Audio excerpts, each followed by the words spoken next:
So what we're going to be making today is really one of the simplest things to make by number of ingredients for the very basic version of it, which is amazing. And you can totally customize it if you want, but we're going to start with that basic version today. And what am I talking about? I'm talking about what's called a Spanish tortilla, or a tortilla de patatas.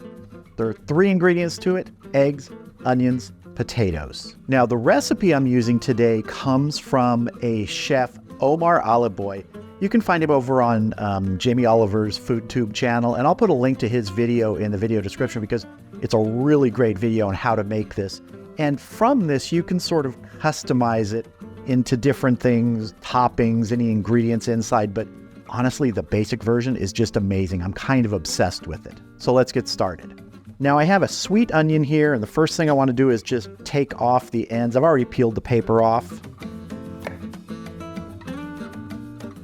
And we're going to cut it from pole to pole here. And what we're going to do is slice this as thinly as possible. Now, they don't have to be paper thin, and you don't have to get out a mandolin if you have one. We're just going to do our best here.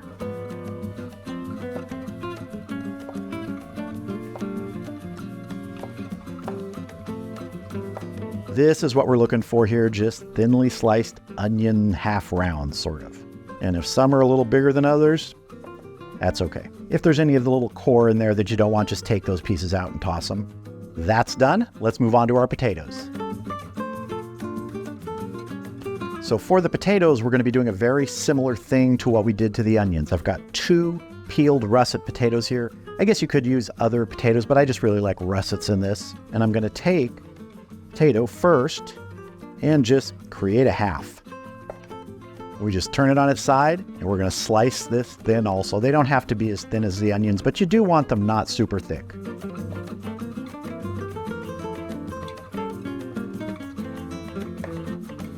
Just about like that. Trying to keep these in real half round shape. I'm trying not to chop them up, but you know what? You could also use chopped up potatoes. All right, potatoes are ready. Let's head over to the stove. So we're going to start cooking the onions and the potatoes over at the stove, but first you want to have 6 eggs in a bowl ready to go, because once the mixture of onions and potatoes is cooked up, we're going to be adding it to this, and then it's going to sit for about 15 minutes after we mix it up. You don't want to pre-beat the eggs. I guess you could if you wanted to, but I've found this works really well, just like in the recipe. So I've got about a ½ liter of olive oil in my pan here. It's on medium heat, it's warming up, and we're just going to get our onions in. We're going to let these go for a couple minutes before we put our potatoes in. This is a really key part of this recipe, letting the onions have the time to caramelize on their own at the beginning and then mix with the potatoes. They're going to be cooking for 10 to 15 minutes until the potatoes are cooked and you get some nice color on those onions. All right, we're going to get our potatoes in here now. And you just want to try and get everything meeting up with the oil, covered, submerged, or at least in there. So try and break those potatoes up. We will be flipping everything around in a little bit, but first here we just want to let them cook. All right, we're going to give these a stir here. We've been going about 7 minutes. You can see that color starting to develop on the onions, and that's what we want. We're going to check the potatoes for tenderness in a minute here, just by kind of poking them with a knife. And some of the potatoes will probably be done before the others, but that's okay. Everybody's going into the same party with the eggs in a little bit. So let's see how we're doing. Yeah, they're getting there. The thinner ones are ready. The thicker ones have another couple minutes. And we want to let more of that color develop if we can on the onions here. So I'm thinking we're going to go about 4 or 5 more minutes, and then we'll probably be ready. Yeah, these are looking good. They've been going about 11, maybe 12 minutes. You can see some of the potatoes are actually falling apart, so these are done. We're going to turn the heat off, and we're going to move this over closer to our eggs so we can transfer it into that bowl and get everything mixed together. So I have my pan with our onion potato mixture here, and I'm just going to use a kind of a ladle that has holes in the bottom here, like a slotted ladle, to drain some of the oil off and get it into our egg mixture here. Now don't worry if a little oil gets in, that's fine. And I want to mention that I like using a high-sided pan like this for this first part of the cooking. We're not using this same pan to actually make the Spanish tortilla.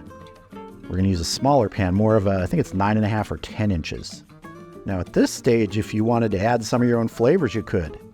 In a minute, we're just going to be adding some salt, but you could add paprika, any flavors you want. Maybe you want to add some cooked bacon or some cooked sausage or some cooked chorizo.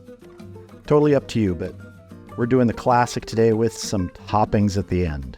I want to try and get all this goodness out of the oil. And now a lot of people save the oil and use it multiple times for this. My sister-in-law does. Just sort of strains it and puts it in a jar and, I don't know, uses it 3, 4, 5 times. I'm going to give this a couple good pinches of salt here. Now I want to mix this until all those egg yolks are broken and incorporated here. And it's going to look really runny, but this next stage where we let it rest covered for 15 minutes really brings it together so it's not super runny. It's just sort of a congealed mass at that point that we can get in the pan and fry up. Really don't need to overwork this here. Just want to make sure those yolks are broken and everything's incorporated. Bowl back over here in the center. We're just going to cover this lightly with a piece of foil like that. We're going to come back in 15 minutes, then it will be time to fry up this Spanish tortilla. So let's take our foil off of here. And you can see here, it is a lot less jiggly. It's more congealed. And I have my 9.5-inch nonstick pan on the stove over high heat. We want to get the pan hot. This is going to cook first for a minute at high. After that, we're going to turn the heat down to like medium-low for about 3 minutes on the first side. And then I'm going to show you how to flip it. Now, in the video, he'll show you how to flip it using the plate and the pan. You just turn it over. I'm going to use a slightly different method, which is a little less prone to spillage if you're not as adept as a real chef. So you want to have a plate ready to slide the half-cooked Spanish tortilla onto once we get done with this first part. So let's head over to the stove and get our mixture in there.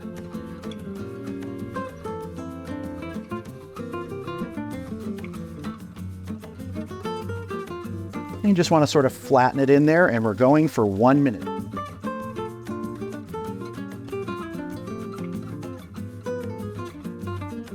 And if you have like a fish spatula that you can use with a nonstick pan, these work really well. You can start to see that those sides are solidifying.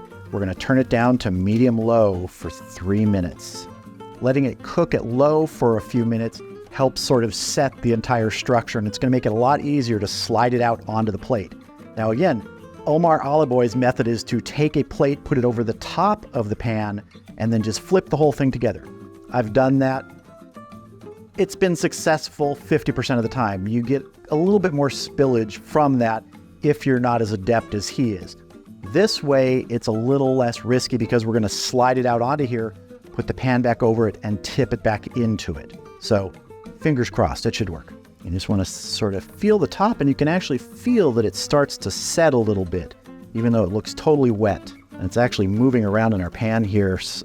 You can see that the bottom and the sides are setting nicely.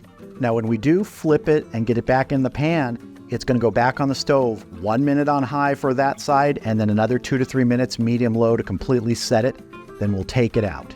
All right, we're going to bring our pan over here to our plate, and we're just going to help it slide out. You can see a little spillage there. That's okay.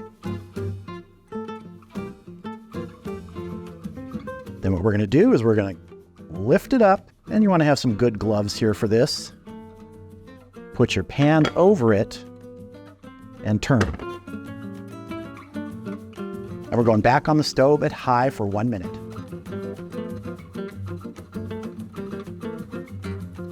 We're going to turn it down to medium-low now, and it's going to go for 2 to 3 minutes. You just want to kind of feel the top here.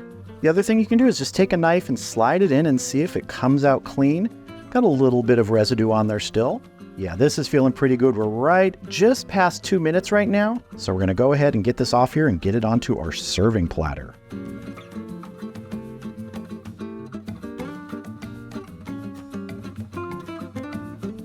So as far as the basic Spanish tortilla goes, this is it. It's done. You could eat this right now. It's delicious, but we're going to dress it up a little bit. But one more thing here. You can let this cool to room temperature and eat it. You can put it in the refrigerator and reheat it the next day or eat it cold. It's just one of those really versatile dishes. Now to dress this up, I'm going to use some spinach leaves on top today to start. And on top of these, some marinated, fire-roasted red peppers.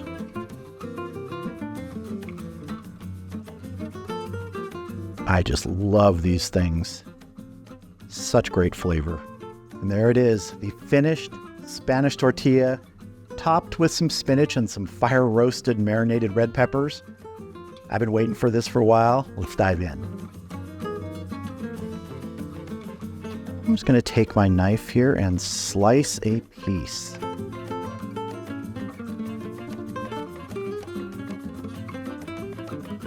There is our piece of Spanish tortilla.